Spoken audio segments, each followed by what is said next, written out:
Pertanyaan, Assalamualaikum warahmatullahi wabarakatuh.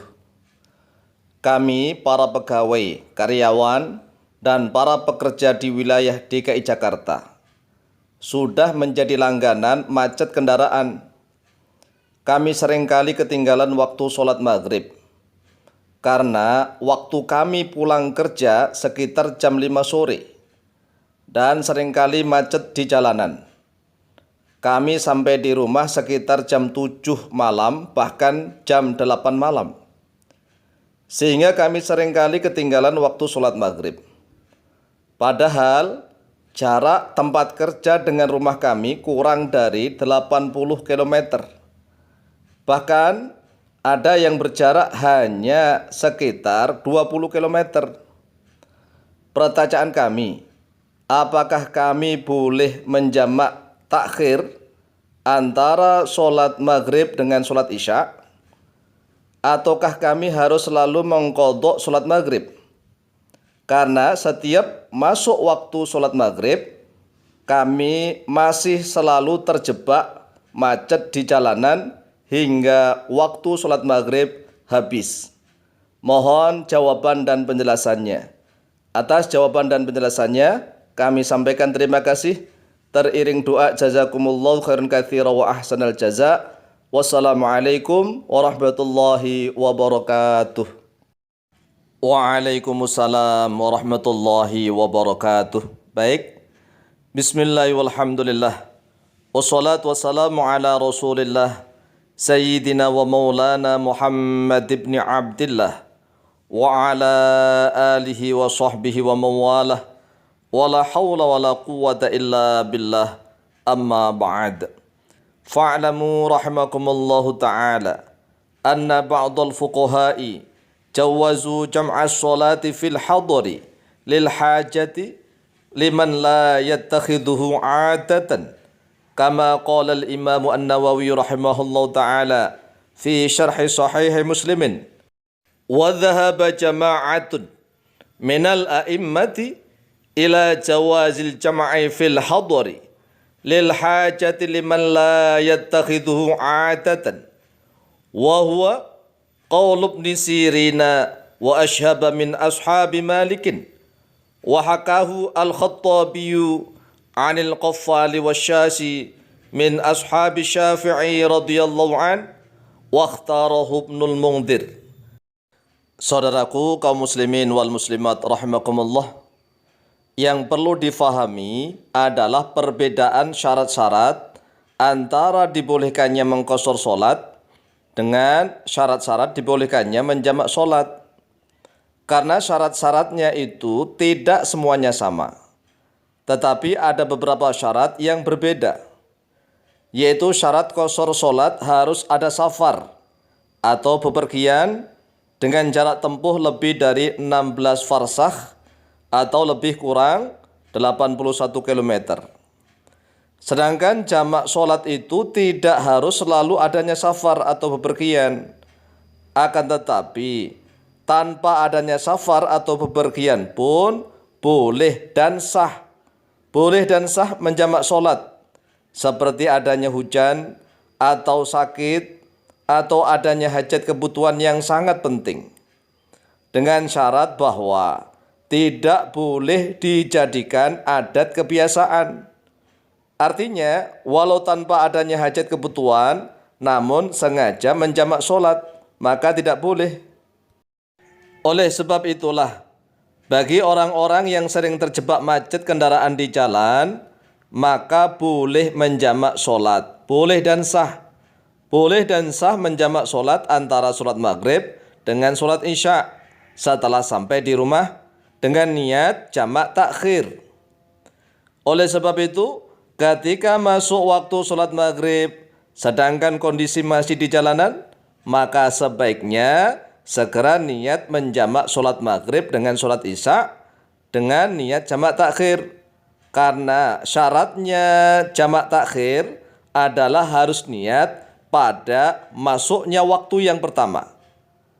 Oleh sebab itu, tatkala sudah masuk waktu maghrib, maka segera niatlah jamak takhir. Siapa tahu benar-benar macet sehingga sampai di rumah waktu maghrib sudah habis. Tetapi kalau seandainya waktu maghrib belum habis, maka alhamdulillah sampai di rumah masih bisa sholat maghrib. Yang penting dia sudah jaga-jaga niat jamak takhir antara sholat maghrib dengan sholat isya.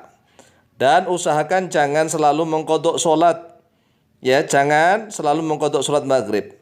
Karena kalau kodok itu adalah sholat yang dilakukan di luar waktunya dan terhitung tidak tunai. Tetapi niatlah menjamak takhir sholat maghrib dikerjakan pada waktu sholat isya.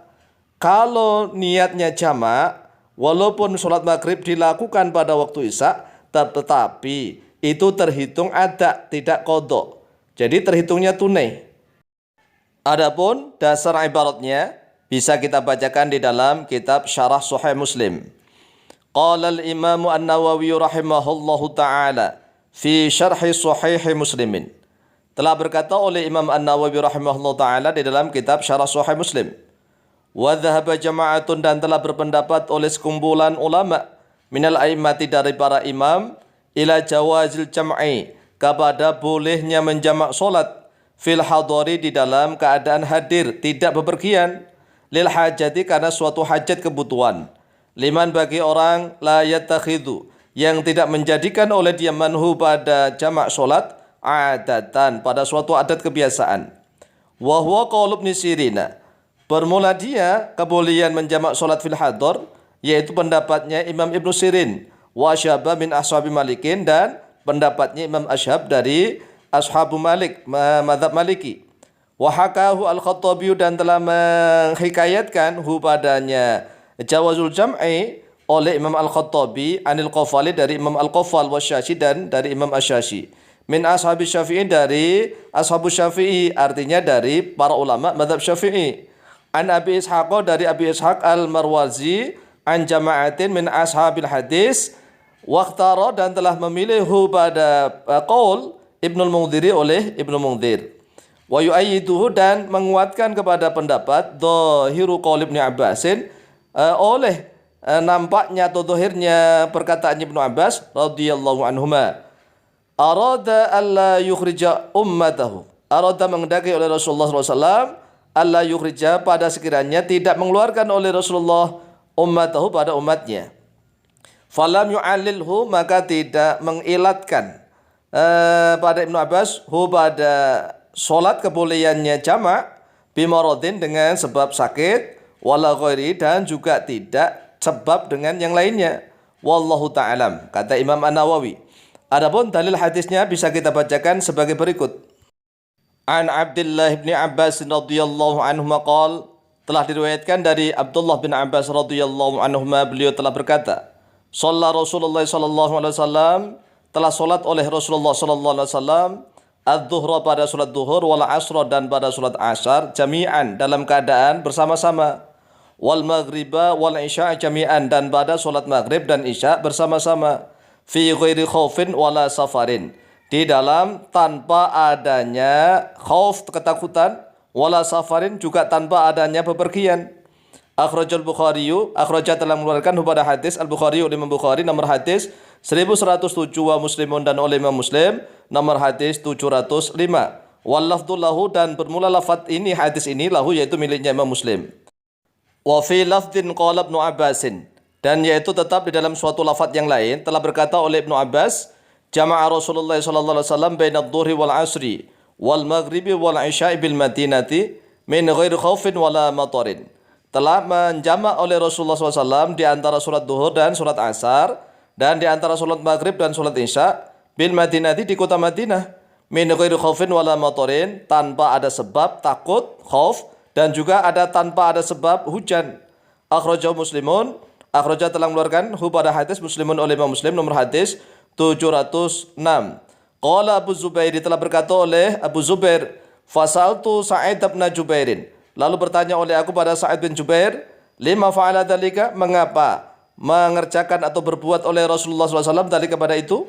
Faqala, lalu berkata oleh Sa'id bin Jubair, sa'altu Ibnu Abbas radhiyallahu anhu kama sa'al tani, telah bertanya oleh saya kepada Ibnu Abbas radhiyallahu anhu sebagaimana telah bertanya oleh engkau kepadaku.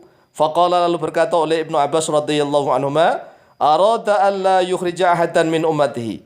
Arada menginginkan oleh Rasulullah SAW, alla yukhrija, pada sekiranya tidak mengeluarkan oleh Rasulullah ahadan pada seorang pun min ummatihi, dari umatnya Rasulullah. Jadi jelas bahwa Rasulullah SAW pernah menjamak solat antara duhur dan asar dan antara maghrib dengan isya tanpa ada sebab khauf dan juga tanpa ada sebab hujan dan juga tanpa ada sebab perjalanan atau safar. Wallahu ta'ala a'lamu bishawab.